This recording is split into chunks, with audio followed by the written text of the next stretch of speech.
13 అమ్మాయి వాళ్ళ నాన్నగారితో ట్రైన్లో ప్రయాణం చేస్తూ ఉంటుంది. కిటికీ దగ్గర కూర్చొని బయట చూస్తూ, నానా ఇవేంటి అంటే కొండలమ్మ అన్నాడు. నానా అవేంటి? చెట్లు నాన్న అన్నాడు. నానా అవేంటి? పక్షులమ్మ అన్నాడు.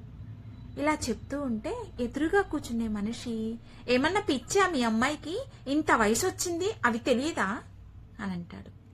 అనగానే వాళ్ళ నాన్నగారు, మా పాపకి 3 సంవత్సరాలు యాక్సిడెంట్ అప్పుడు కళ్ళు పోయాయి, ఇప్పుడు ఆపరేషన్ చేయించి 4 రోజులైంది, ఇప్పుడే తన ప్రపంచాన్ని చూస్తుంది, అందుకే అవేంటి ఇవేంటి అని అడుగుతుంది అని చెప్పంగానే ఆ మనిషి చెలించిపోతాడు.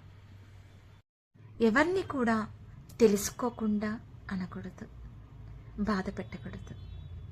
అతను చాలా బాధపడ్డాడు, అయ్యో నేను ఇలా అన్నానా అని. అందుకే ఎవరినైనా మాట్లాడే ముందు ఆలోచించి మాట్లాడండి.